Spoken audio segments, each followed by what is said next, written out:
तुम्ही स्वतः लेखक, आता काय वाचताय, आज काय वाचताय?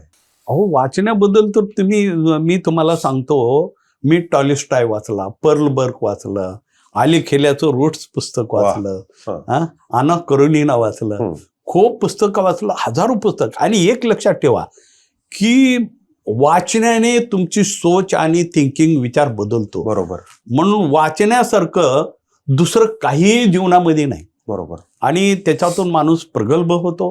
मला मराठी भाषा नीट बोलता येत नव्हती.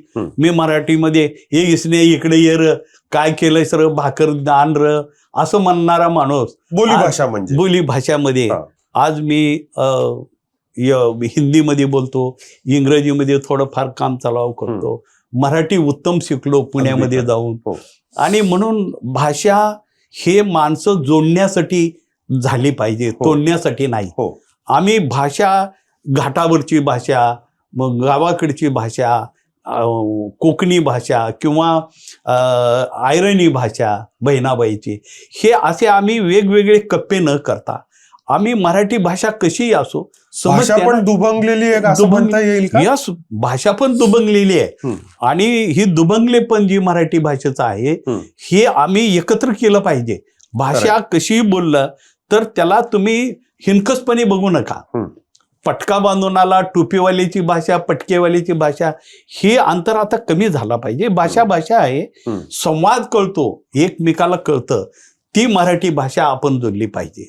ज्ञानेश्वराची, तुकारामाची आणि आज लक्ष्मण गायकवाडची भाषा एकत्र झाली पाहिजे आणि नवा विचार लोकांपर्यंत गेला पाहिजे. क्या बात आहे, क्या बात आहे, क्या बात आहे.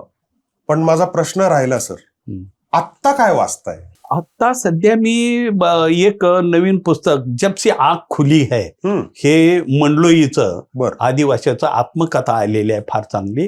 आणि मी आताच ते वाचून पूर्ण केलं की जब से आँख खुली है, हे आदिवासी मध्य प्रदेशामध्ये लीलाधर मंडलोई म्हणून आहेत, त्यांचं आत्मचरित्र वाचतोय. हिंदीमध्ये आता काय माझ्याकडे कंटाळा आला, तर एकतर वय झालं आणि कंटाळा करतो, पण आता मी लिहून उमाजी नाईक संपवलंय, ते पुस्तक येत आहे. वाचनाला एवढे पुस्तकं येतात माझ्याकडे, 3000 पुस्तकं आहेत. ठेवायला इथं जागा नाही म्हणून मी माझ्या गावाकडे शिफ्ट केलं, त्याच्या पुस्तकासाठी घर केलं सोलापूर. आणि ते अवॉर्ड एवढे आहेत की किमान 100-150 तर अवॉर्ड असतील. ठेवायचं कुठं मुंबईमध्ये, मग ते टेम्पोमध्ये भरून नेऊन तिथं टाकले. आणि मग पुस्तकं एवढी येतात वाचायला, किमान महिन्यातून 5-10 तर पुस्तकं येतात. नक्कीच. आणि म्हणून वाचन हे झालंच पाहिजे. वाचनातूनच माणूस पुढे जातो, लिखाणालाही बळकटी येते काहीतरी. आणि म्हणून वाचत असतो, सध्याही वाचतो. बोरवणकर का काहीतरी एका मुलीचं नाव आहे. पहिल्यांदा एका महिलेचं काल परवा मी हे वाचलं, कविता संग्रह. तर ती आई बापाला कटघऱ्यात खडे करते की मी बाई म्हणून, स्त्री म्हणून माझी किती हेटाळणी तुम्ही करणार आहात. एक स्त्री म्हणून तू मला विकण्याचाच कार्यक्रम करतोस, लग्न देणं म्हणजे कन्यादान करणं. आणि तू कधीतरी हे माझ्या बापा, कधीतरी तू माझा बाप हो आणि मला तुझं लेकरू म्हणून असं कुठं बी कोणाकडे हे करू नकोस, अशी वागणूक नको देऊ. आणि स्त्रीच्या वेदना काय, खरं तर मी या निमित्ताने तुम्हाला सांगतो की दलितापेक्षाही दलित स्त्री आहे आज. प्रत्येक धर्मामध्ये स्त्रियांच्या शोषणावर हे धर्म आदरलेले आहेत असं मला वाटतं. आजही चालतंय ते. आणि काय भयानक आहे, कुठलाही धर्म घ्या, स्त्रियांचं शोषण हे अनादिकालापासून चालू आहे. आणि म्हणून स्त्री जेव्हा लिहायला सुरू करेल खऱ्या गोष्टी, तेव्हा दलित साहित्य मागे पडेल आणि स्त्रियाचं साहित्य दलित म्हणून पडेल. खूप मोठा विचार आहे सर, खूप मोठा विचार आहे. याच्यावरनच अनेक वर्ष तुम्ही लिहिताय, पण खूप नवीन साहित्यिक पण आजच्या घडीला तयार होत आहेत, तर त्यांना तुमचा सल्ला काय असेल? माझा सल्ला एवढाच आहे की लेखकांनी लिहिलं पाहिजे, लिहित राहिलं पाहिजे, विशेषतः स्त्रियांनी लिहिलं पाहिजे आणि न घाबरता लिहिलं पाहिजे. कारण लक्ष्मीकांत देशमुख यांनी, मी त्यांची एक कादंबरी वाचली, ते अखिल भारतीय मराठी साहित्य संमेलनाचे अध्यक्ष पण होते. तर चांगली लिहिणारी लोक आहेत.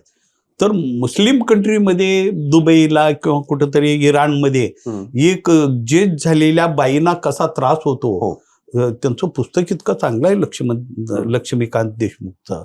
मला वाटतं ही अशी लिखाणं आले पाहिजेत आणि त्याच्यातून मग आमची प्रगल्भता वाढते. प्रतिभा काय असते तर तुमची वाचनातून, जगण्यातून, एकमेकांच्या संवादातून प्रगल्भता वाढते आणि प्रतिभाही वाढते. आणि म्हणून मला वाटतं की तरुणांनी स्वार्थाच्या भोवती आणि जातीच्या भोवती घुटमळत राहण्यापेक्षा मानवी मूल्याच्या दृष्टिकोनातून लिखाण पुढे आलं पाहिजे. सर्व समाजाला जोडण्यासाठी, तोडण्यासाठी लिखाण नको आहे, तर माणसाला जोडण्यासाठी लिखाण झालं पाहिजे. लोकांनी पुढे आलं पाहिजे. जाती धर्म हे माणसांनी तयार केलेले आहेत, आता ती माणसांनी संपवले पाहिजेत. तर आमच्या भटक्या विमुक्ताला न्याय मिळेल. पारद्याला, वडराला, कैकाड्याला. खरं तर आम्ही कलाकार लोक आहोत भटक्या विमुक्ताचे. आमच्या कला आहेत वेगवेगळ्या. कैकाडी काडी पासून शिल्प तयार करतो म्हणून त्याला कैकाडी म्हणलं जातं. वड्डर म्हणजे दगड फोडणारा. पातरवट, पात म्हणजे रस्ता तयार करणारा. वट म्हणजे वठवणारा, रस्ते वठवणारा. नावं हे लोकांनी दिलेले आहेत. आणि या लोकांना खरं ज्याने समाजाचं जाते, वरवंटे, उकळ हे आम्ही बनवले म्हणून लोक मिरची वाटून खातात, जात्यावर दळून खातात, ही सुद्धा आम्ही शानपण लोकांना दिलं. आता लोकांनी आम्हाला दूर का करावं? उलट आमच्याबरोबर प्रथम आम्हाला न्याय दिला पाहिजे अशी अपेक्षा वाटते. शोषण विरहित समाज होणे हे मराठी भाषेचं पहिलं मापदंड असावं. आणि नवीन तरुणांनी धर्माच्या, जातीच्या भोवती फिरण्यापेक्षा मानवतेच्या दृष्टिकोनातून लिखाण झालं पाहिजे. स्त्रियांनी इथं लिहिलं पाहिजे. बहिणाबाईच्या कविताच्या आता पुढे इथल्या महिलांच्या कविता पुढे गेल्या पाहिजेत आणि लोकांमध्ये जागृती आली पाहिजे. असं माझं लेखकांचं काम असतं समाज सुधारण्याच्या भावनेतून लिखाण केलं पाहिजे आणि ते करत राहावं असं मला वाटतं.